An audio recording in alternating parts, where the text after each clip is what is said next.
Rodrigo Roa Duterte.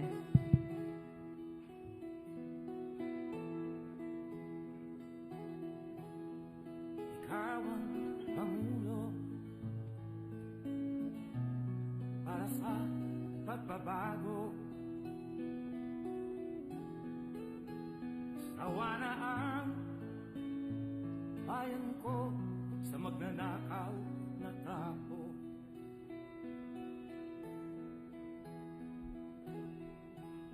Madilim na kahapon. Opo po kayo muna. At,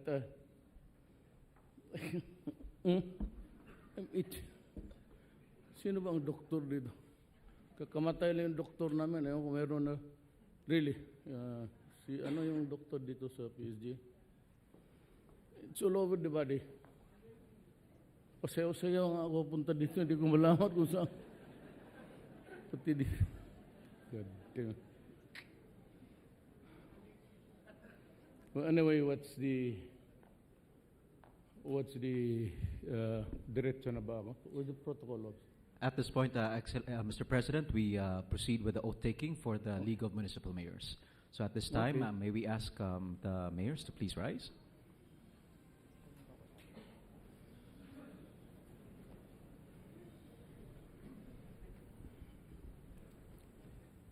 Pagkatapos, pakikamot ng likod ko. Sinong una? We proceed first with the League of Municipalities. Nandiyan ka pala. Raise your right hands and repeat after me. I state your name. Having been elected to the position of solemnly swear that I will well and faithfully discharge to the best of my ability the duties of my present position and of all others I may hereafter hold under the Republic of the Philippines.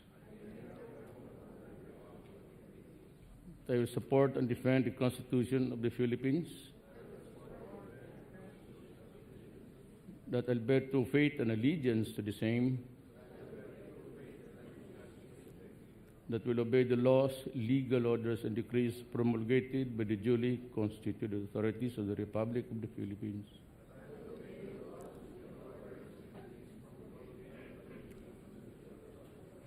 and that I impose this obligation upon myself voluntarily without mental reservation or purpose of evasion.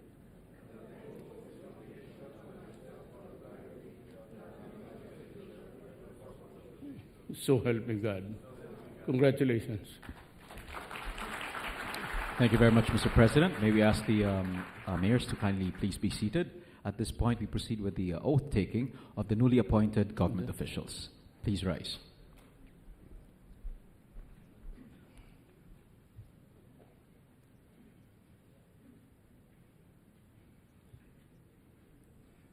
Raise your right hands and repeat after me. I state your name. Having been appointed to the position of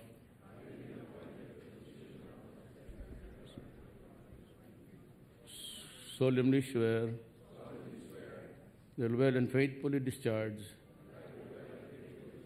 to the best of my ability the duties of my present position and all of others I may have to hold under the Republic of the Philippines, that I will support and defend the Constitution of the Philippines, that I will bear true faith and allegiance to the same, that will obey the laws, legal orders, and decrees promulgated by the duly constituted authorities of the Republic of the Philippines,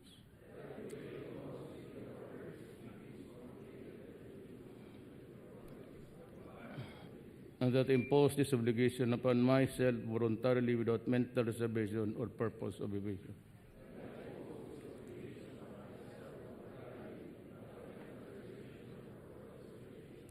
So help me God. Congratulations, ladies and gentlemen. Thank you, Mr. President. At this point, we will proceed with the group photo opportunity. We begin with the League. Thank you. The officials of the League of Municipalities of the Philippines will now have their group photo opportunity with the President.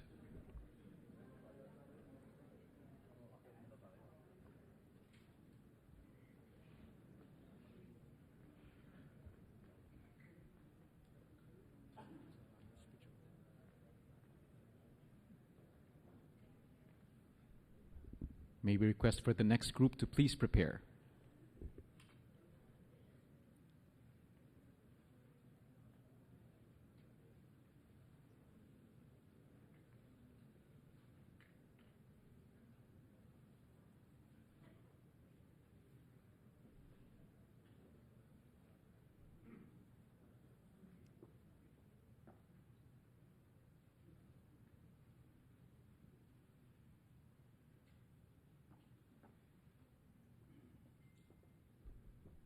May we ask for the action shot, please? The gesture.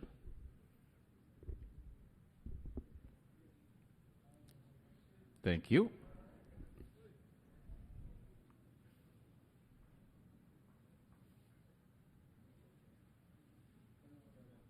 Thank you very much. Now proceed with group photo opportunity with the ambassadors, the commissioners, and the chairperson and the chairman.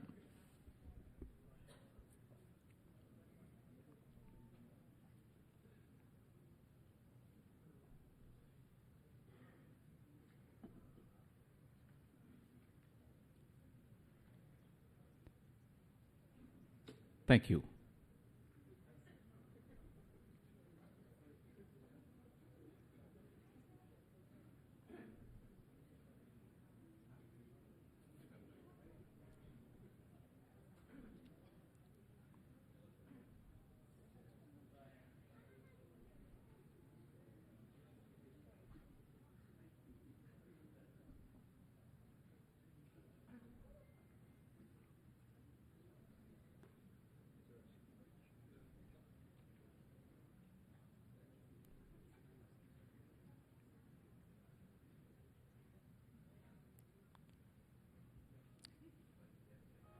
Will the next group kindly prepare?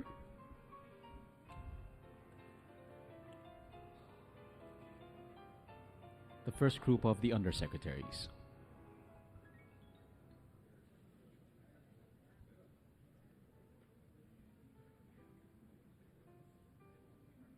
And the gesture shot.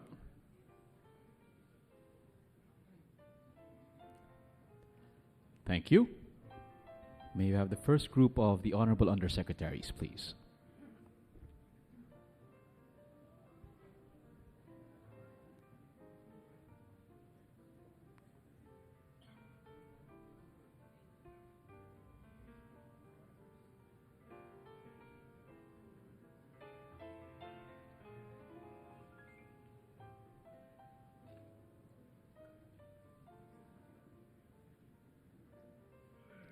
Thank you.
Thank you.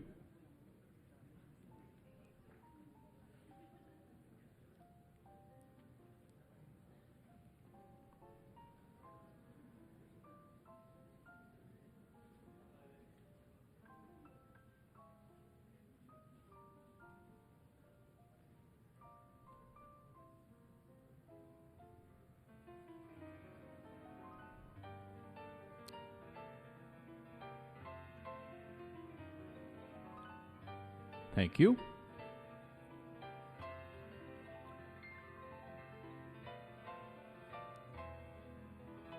Next group, please prepare.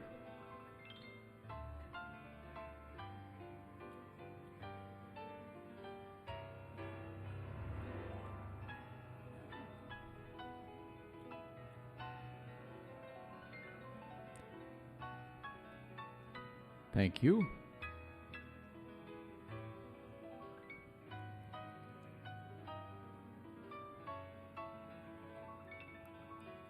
Thank you very much.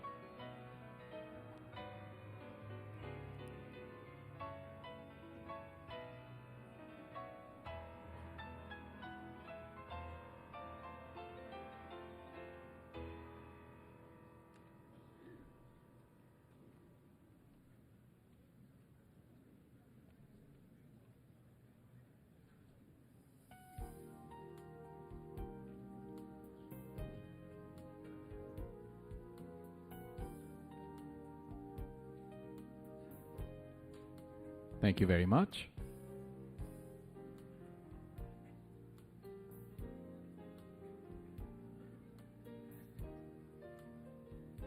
For the gesture shot.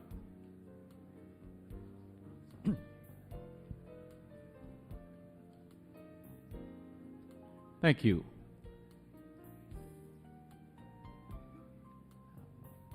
Next group, kindly prepare.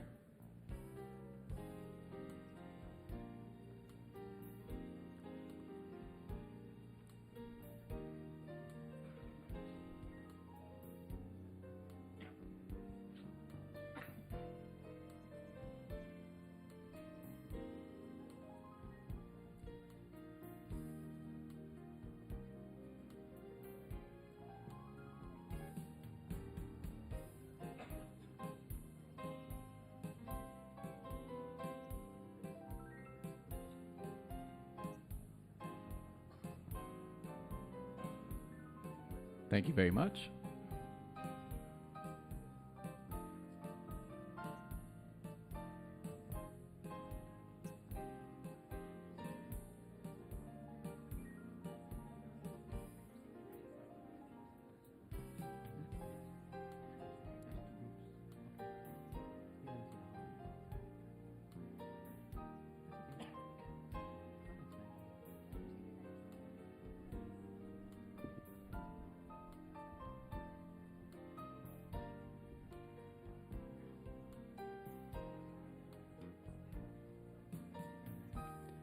Thank you very much. For the gesture shot now. Thank you.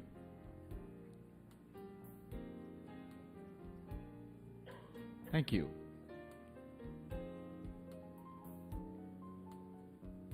Can the next group please prepare?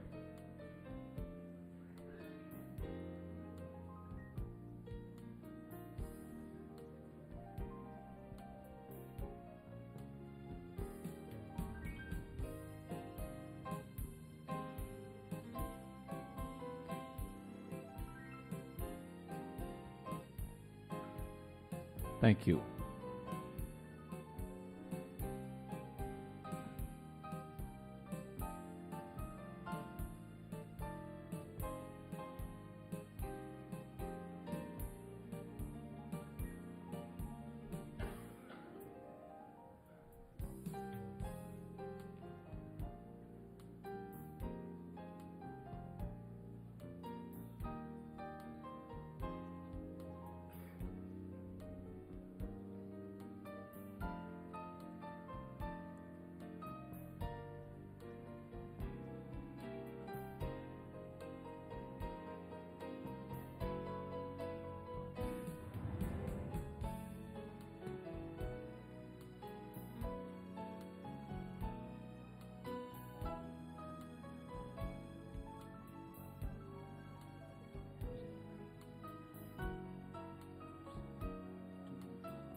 For the gesture shot.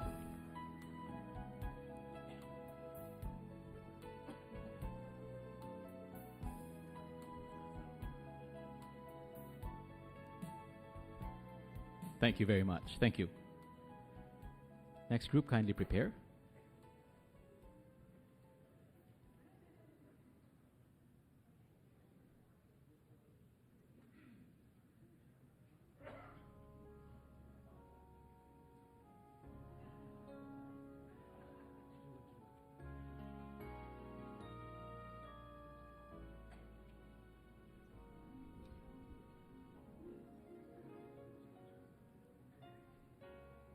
Thank you.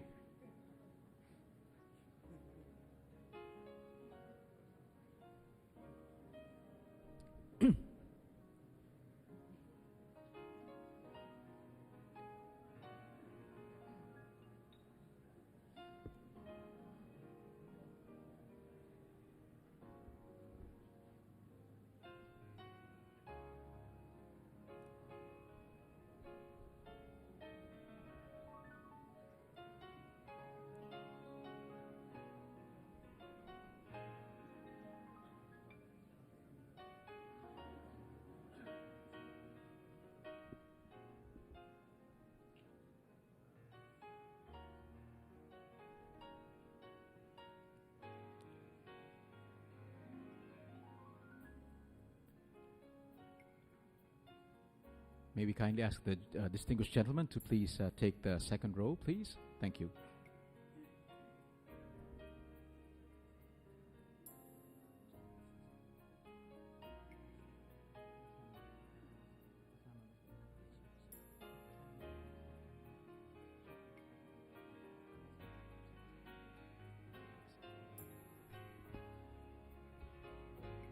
Thank you.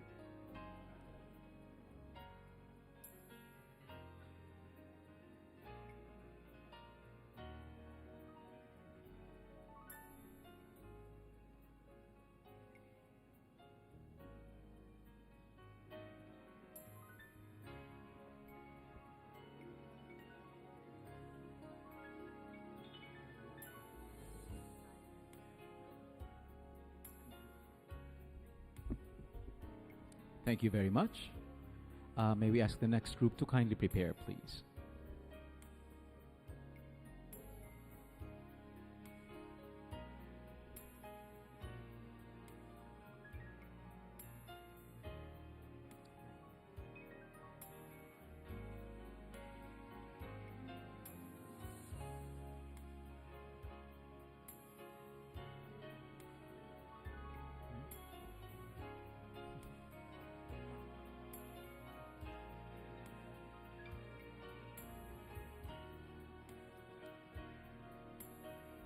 Thank you very much.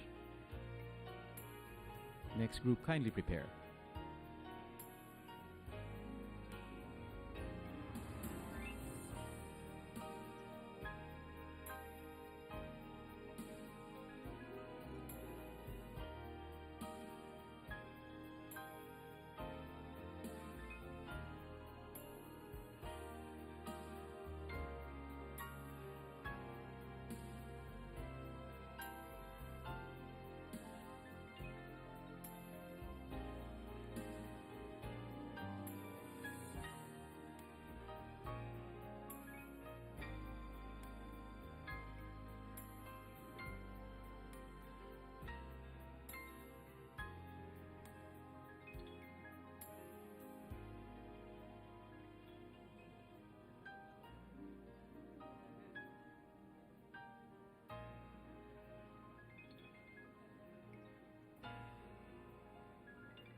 Thank you.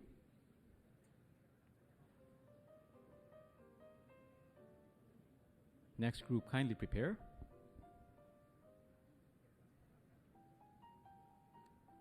From the League of the Municipalities of the Philippines, Chapter Presidents.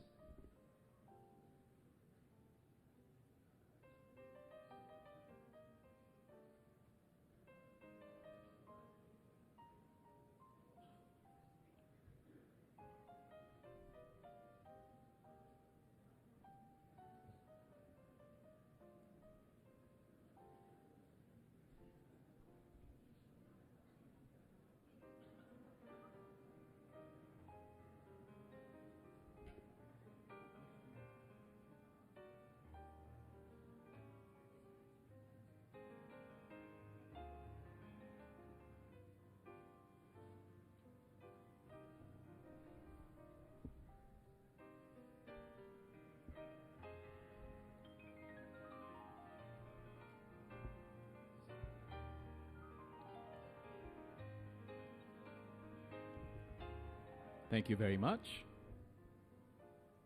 That concludes the group photo opportunity with the President this afternoon.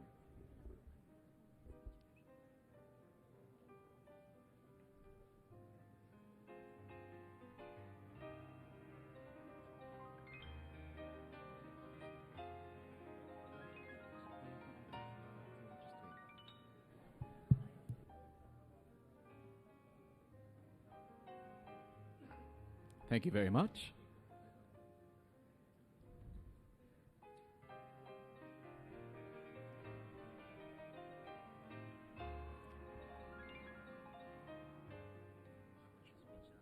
Thank you. May we request everyone to please take his or her seats.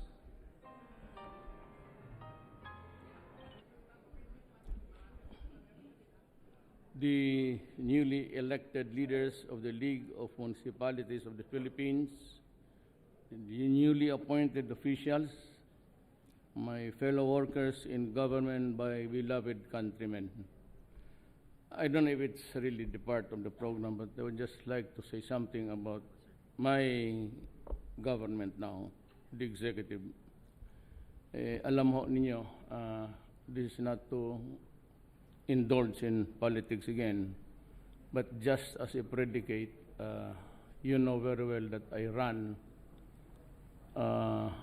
It was not really a moribund political party, but it was been quiet in Mindanao only with the Pimentel father and son providing the light all these years. I ran under the PDP and we had so many constraints, especially sa pera. But I won on 3 major issues, and I'd like you to take it, well, place it in your heart, because this is really the meat of the matter. I did not have enough money to really expect even na manalo ako. But it was, I think, in the messaging that I was able to connect with the people of the Philippines. And that is that I will do away with corruption. And I am very, very, very adamant about it. Sana. Hindi naman ito para sa inyo. You're all educated. Itong sa iba, itong lalo na sa regulatory agencies and boards of the government. There's a lot of corruption still, and I have yet to refocus on these so many issues.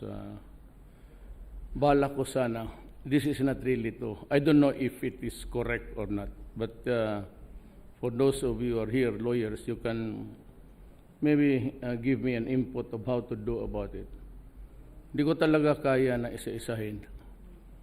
But I was tinkering with the idea coming in last night from Basilan and Zamboanga na i-open ko yung PTV4 for 1 hour each day. And diretso na lang sila. Lalabas na lang yung pangalan. Minus, if you want, kayo nagpapadala, the complainants or the aggrieved parties or whatever, the wrong, you can always escape your number. But if you want to do it publicly, fine with me. Just text the agency and the person whom you have a gripe, a grievance to express. Tell me about the issue, and maybe that would be more in keeping with the transparency. It does not mean to say na tama yan, because people can go wrong, and it will go wrong as in the Murphy's Law. But I would, my predilection now is really to go fast, simply because 6 years is a very limited time to do some reforms. If I could just get a fraction of the corruption sa ating gobyerno, mukhang okay na. I cannot erase all, I cannot stop it, but I can minimize it. Ngayon, I said, I don't know if it's with keeping with the right also to be, of the people to be informed, on the right to air a grievance vis-a-vis with the right of the person to keep his privacy. But I am trying to kind of looking for how to strike a happy balance here. Kasi hanggang ngayon, mayroon pa rin and parang I feel it as an insult really. Kasi yan ang pinangako ko. One is, I will stop corruption. That was the only line that was repeated by my mouth all the months of the campaign. Second is, itong, it leaves a bitter taste in the mouth.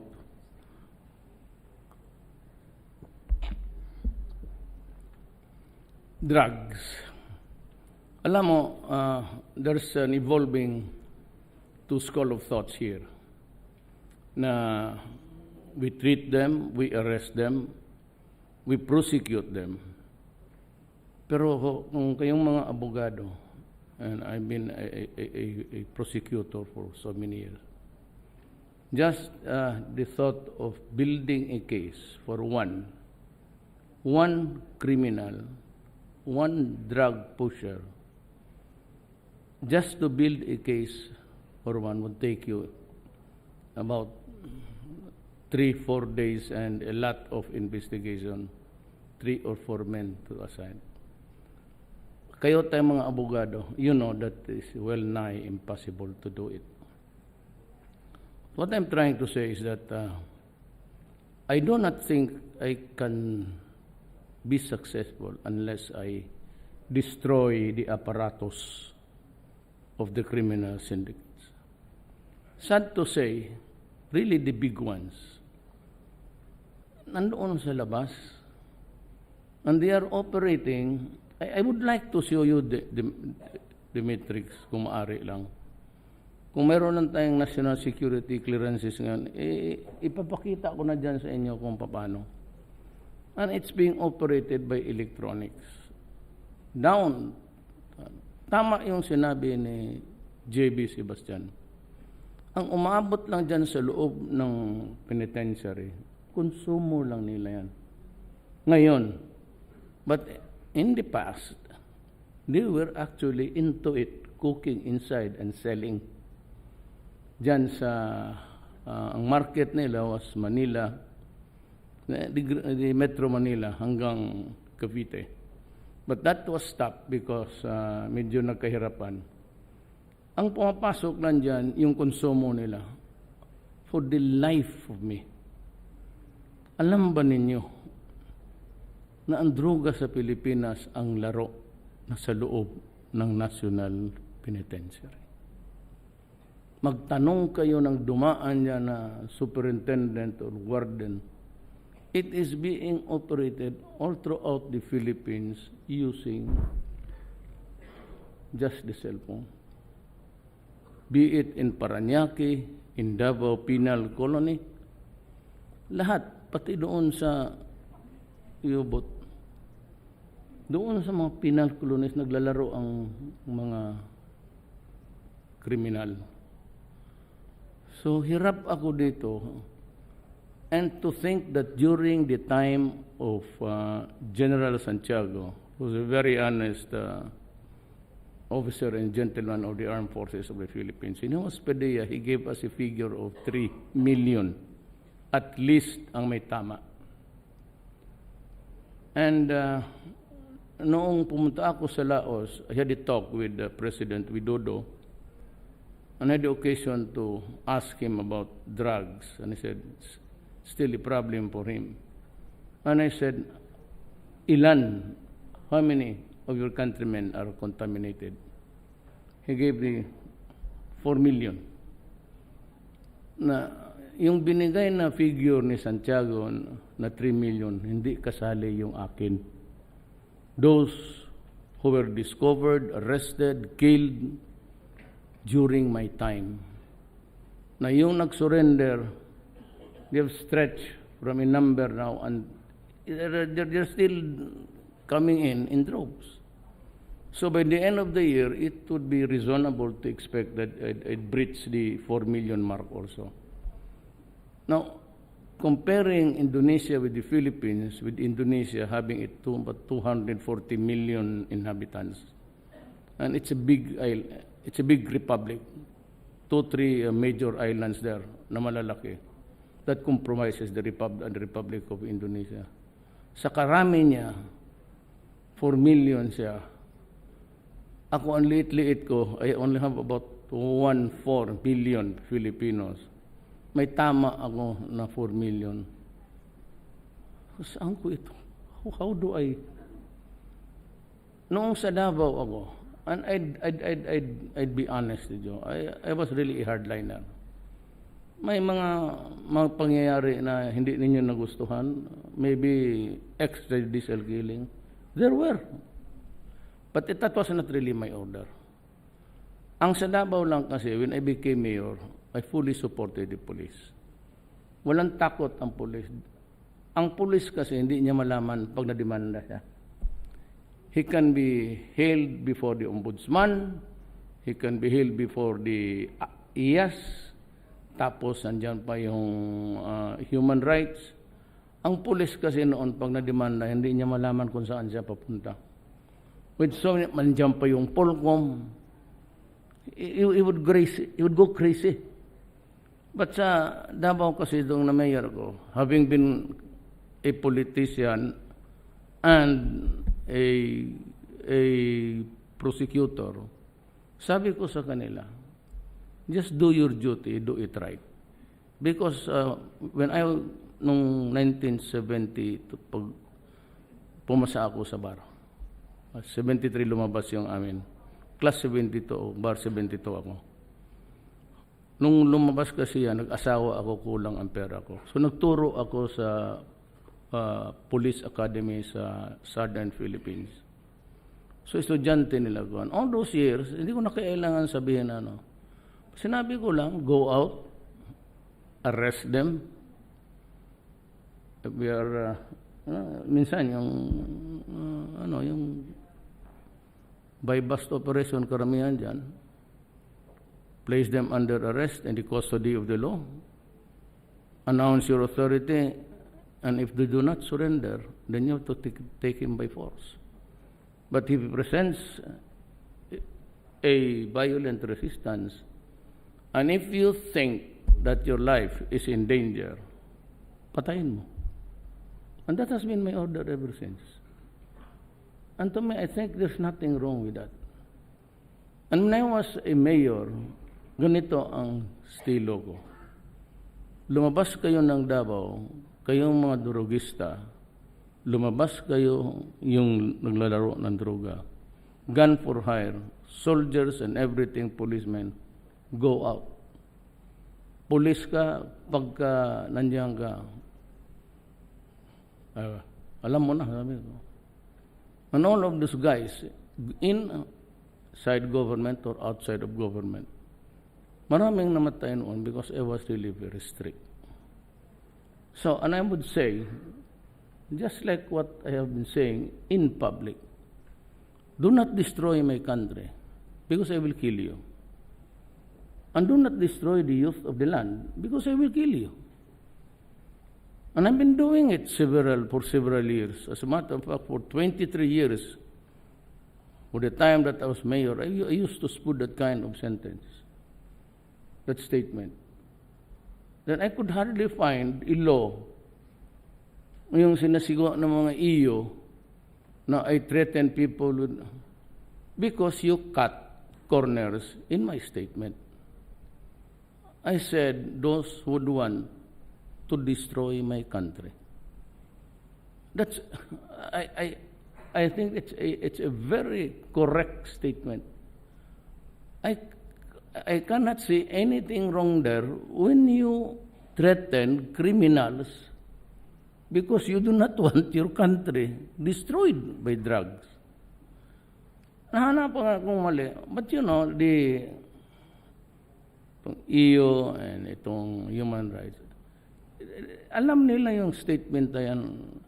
You know, if it is not a crime in my country, how can you prosecute me before any other body? It has to start with the criminal laws of the land of which I am amenable, because I am a Filipino citizen. But unfortunately for them, wala. And they reprimand me and chastise me, including Secretary of State, yung babae doon, pati Obama. And before you must do some digging. Before I left for Laos, I said, wag ninyong akong hiyain doon. Wag ninyo. And I was referring to the press and everybody who would ask me publicly. So wag ninyong bastusin doon, because this is a gathering of, when I was vice mayor, it was all right for you to parang sidekick. Those are side issues of governance. But when I am the President of the Republic of the Philippines, little as I am, kung wala silang respeto sa akin, they must remember that I carry the identity of a sovereign country. You do not have any right to chastise me publicly. There is the United Nations, and if you see something wrong in our sovereign exercise of our authority, you go there and make your statement and ask for a motion that it be referred to the Human Rights Commission. But do not just stand there like Obama and the rest. And parang sabihin, wag kang mag-ano dyan ng human rights. And to threaten, ang nagalit ako doon sa statement ng isang, I know mas that, gusto ko magmura. Sabi niya, Mr. Duterte, you better watch out your mouth. You might stand to lose the aids that you are.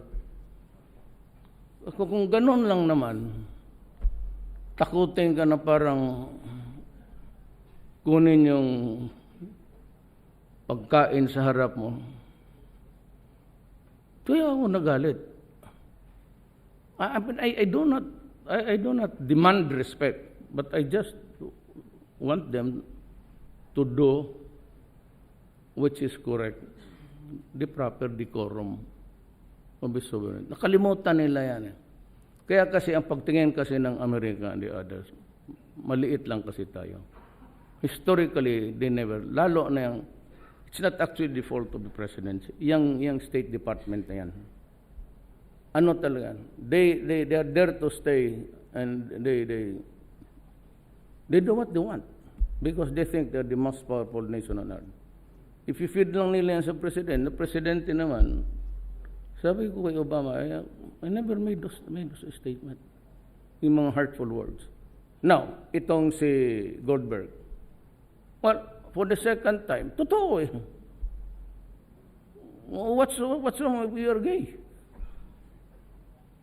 Totoo man sinabi ko. Anong started the Rocos? Siya, because he wrote onto a statement of mine that was a narration of a true event. Now, somebody from the other side during the campaign was looking for the tape sa RPN because he was the cameraman riding piggyback on sa akin. He was all around sa likod ko. Totoo yung sinabi ko. Itong mga to, nakaswerte ito. Naunahan pa. Tama yun. Sinabi ko sa galit ko. It was not intended to be a religious. It was intended to derogate sa manhood noong nag-rape. Pa-insulto ba? Philippine culture. Mabuti pa itong gagawin to, kapangit-pangit, yun ang sinagot. Parang ganun. Hindi man nila maano yan. So sinabi lang, dito sa atin, when they judge, when you judge best when you condemn. Ang alam mo dito sa atin, for those who cannot really pronounce it, salamagan. Ang iba naman, son of a bitch. That is putang ina. But they chose the phrase son of a whore to make it terrible to the ear. Yan ang ano. So, itong Amerika, may nagalit isang artista sa akin na ano daw ako, psychopath. Well, I live here to her constitutional right to free expression. She should enjoy that. Pero ako itong Amerika, I'm serving notice sa inyo na hindi ko kaya yung style nila. Na basta na lang photos-autos sila. They want to blow something before the public. Tayo, hindi tayo pwedeng I mean, I cannot question the killings of the black people in America.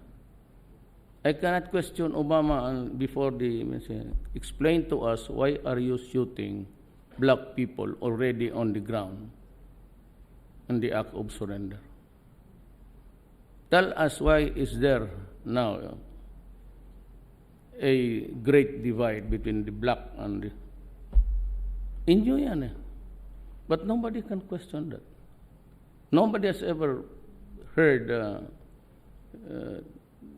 demanding the investigation by the human rights of the United Nations of America. Kaya itong isang EU, they had the goal to, and they said they were lawyers. No, they should have investigated that. Is it a crime to say, Greek criminals go out of my country, I'll kill you?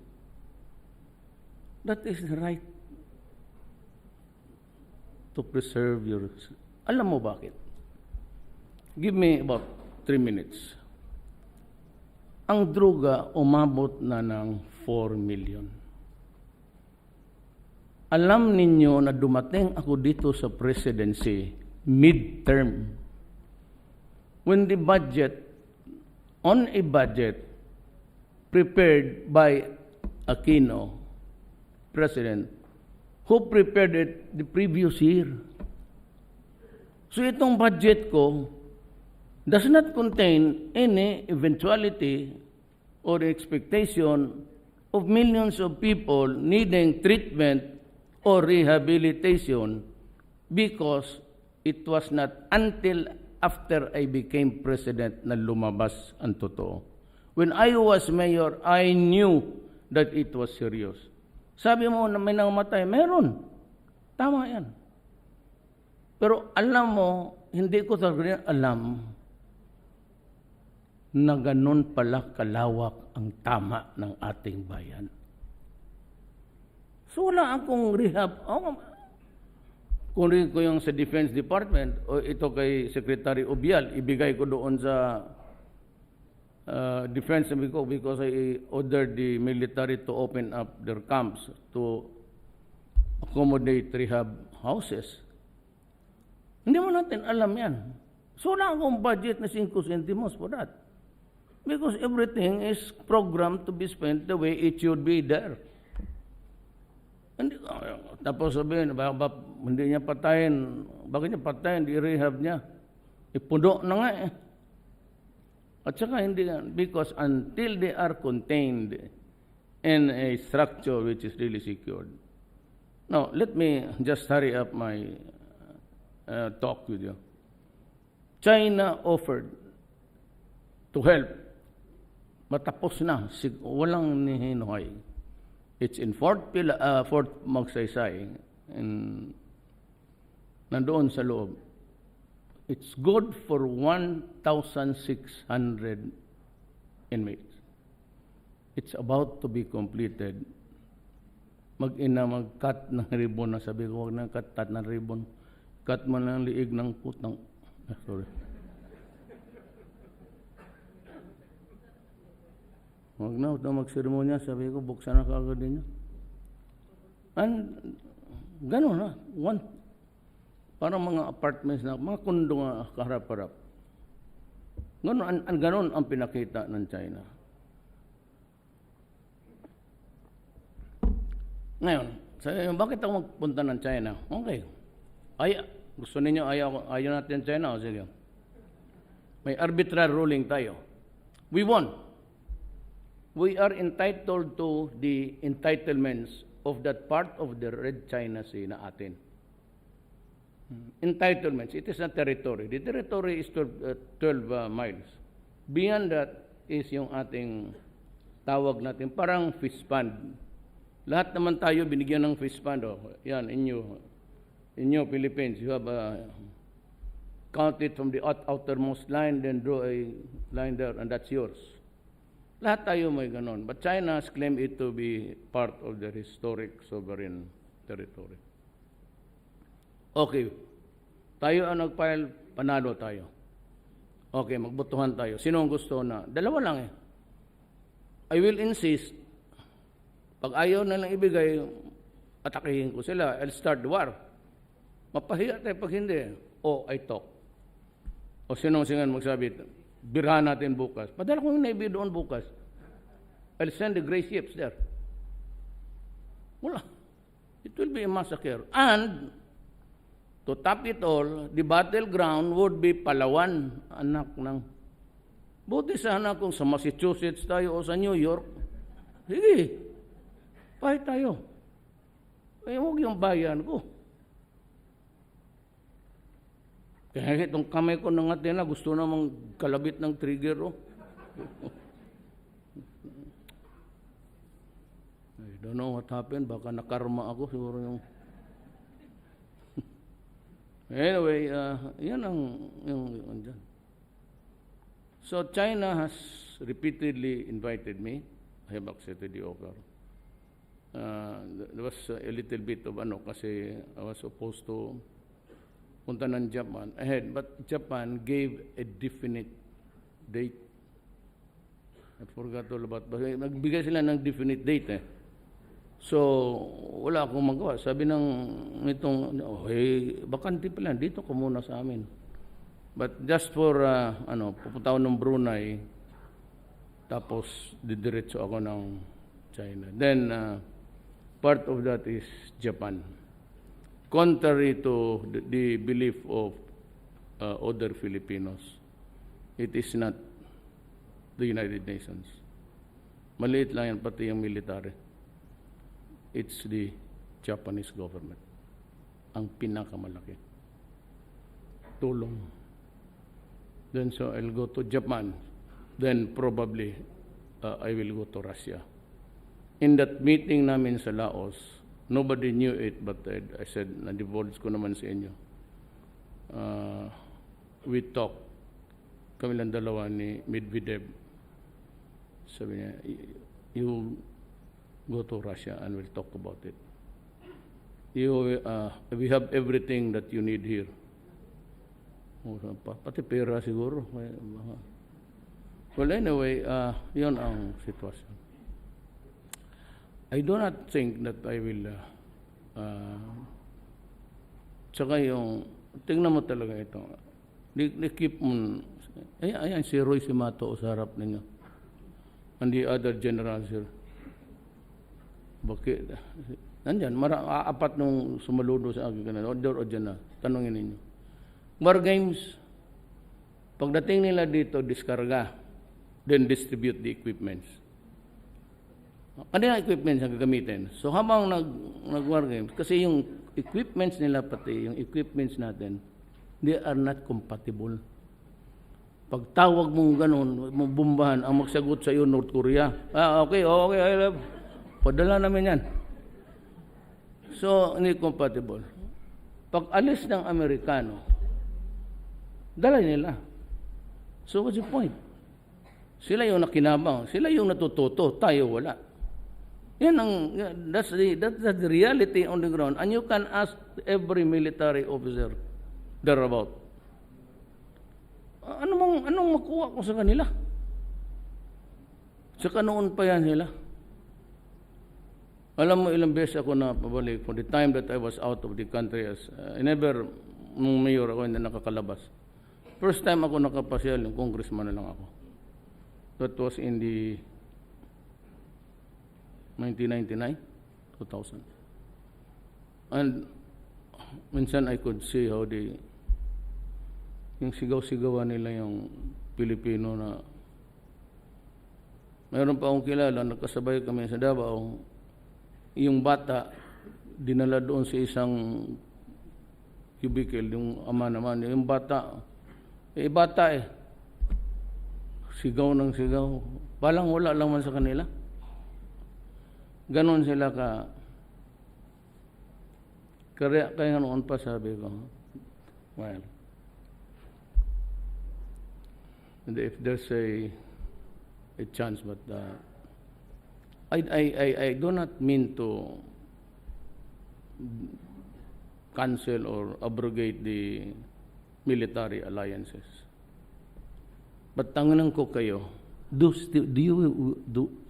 you really think we need it? If there is a war, makaupakan, do you think we really need America? And do we need China and Russia for that matter? Or do we need somebody? Pag nagbirahan yan lahat at nabitawan niyang ICBMs, pati yung mga Poseidon, lahat na, there will be no more American aid to talk of. There will no more be a country strong enough to rule. Hindi. Pag magdating yan, wala tayong kailangan. Kung hindi, yung pare, kung gusto mo lang ultimo adios. You really think that? Kung is there such a thing as a third world war? Kalukuhan. Alam mo, bantay sila nito. Itong arrogance ng Amerika, si Xi Jinping, pati lalo na si Putin, huwag kayong talagang, huwag tayong magkamali dyan. Talagang hirit. Kita mo, pag ginusto niya, kunin talaga niya. He wanted Crimea. He just simply went there to occupy it.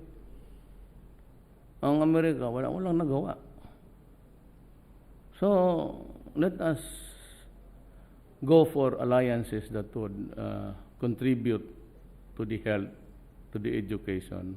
Kung aabot pa tayo ng, if there is a world out there waiting for our children. Otherwise, we have to protect them. Itong the sheer number of 4 million is kalat yan. And lastly, ayaw ninyong maniwala o hindi. Kung kasing i-publish ko, there are about 3,600 elected barangay captains. Na-elect na. 3,000 all over the country. There are about 6,000 policemen there in that list. Ayaw ko na lang i-publish kasi magkagulo ang Pilipinas. Now, naghahanap ako, I'm trying to figure out, been meeting with the military and the civilian, pati yung mga scholars natin, how to go about solving the problem. Because narco-politics has seeped in our political system. The portals of the invasion of drugs into the national government started with Dilima. Totoo yan. Ilang witness na nagsasabi sa inyo, yung Guardia na, yung NBI, yung PSG,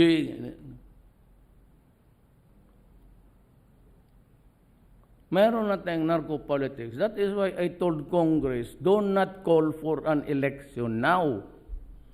Otherwise, manalo ang mga may pera. Now, kung nandyan sila sa gobyerno, they will just wait it out. Maybe magdasal yan sila na mahulog yung eroplano ko, or they want maybe to impeach me, or whatever. Balik sila. Pera eh.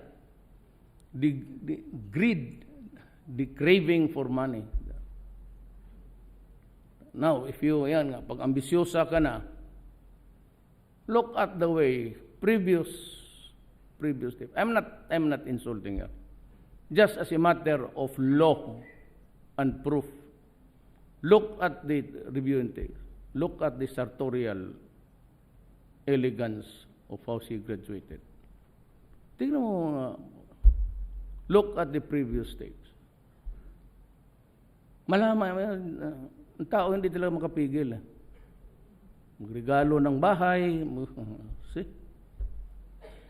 Yan ang mahirap.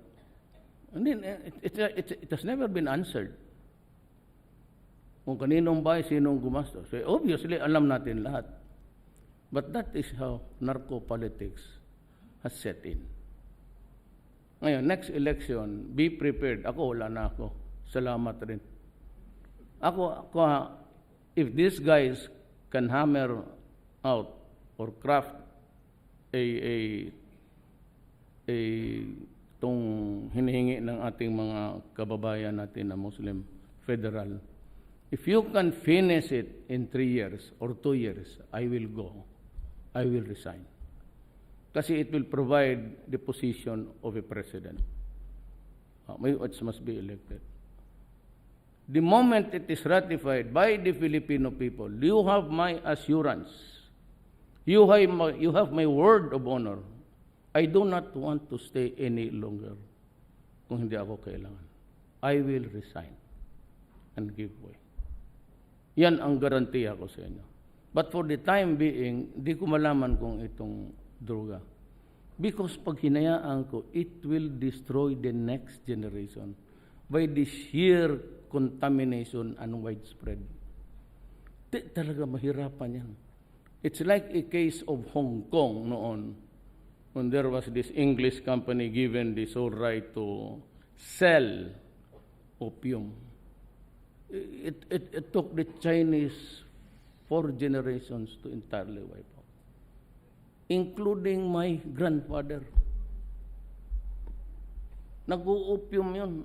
Noon kasi nahuli. Maliit pa ako pero malakas na magmadyong, malakas pa mag-yup-yup ng opium ang buang. Took them several generations to. If I mag-let go ako ngayon, it might be bloody, it might be cruel, it might be brutal. That is for my country. I'm not doing it for somebody else.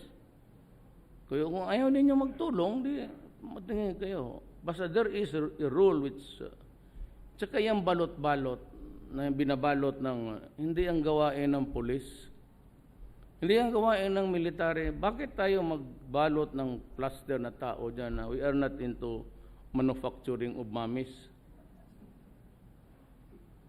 Yun yan sila. Remember that there are now policemen at large, yung mga ninja tawag nila. There was a time for cleansing and it's still going on.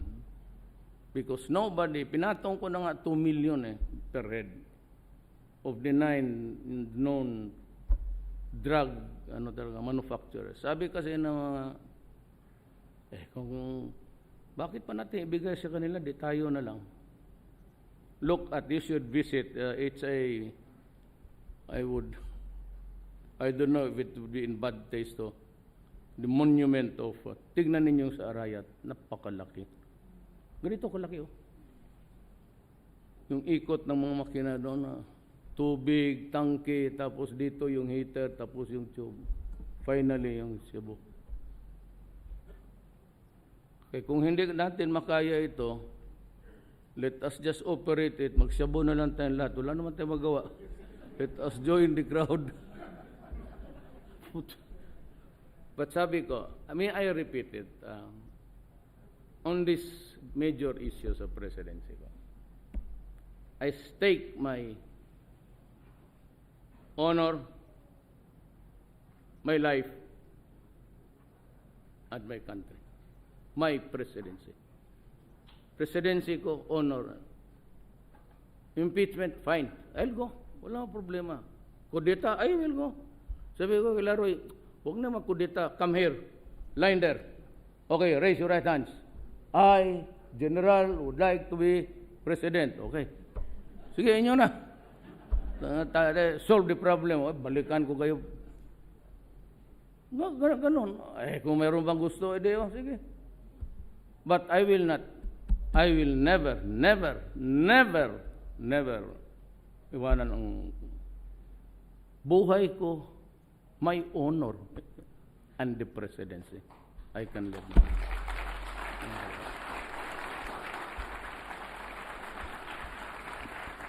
Thank you very much, Mr. President. And on that note, we end today's oath-taking ceremonies.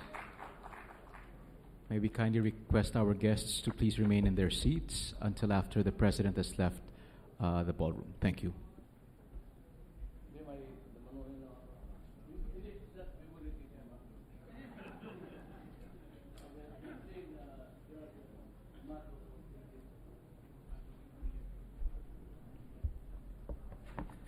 Thank you, Mr. President. May we also remind our guests to please leave their oaths at their seats so that these will be secured later on by the Office of Protocol. Thank you.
Thank you very much. At this point, we would like to invite our distinguished guests to please partake of the refreshments located at both sides of the Rizal Hall. Again, at this point, we'd like to invite our guests to kindly partake of the refreshments located at both sides of the Rizal Hall. Thank you.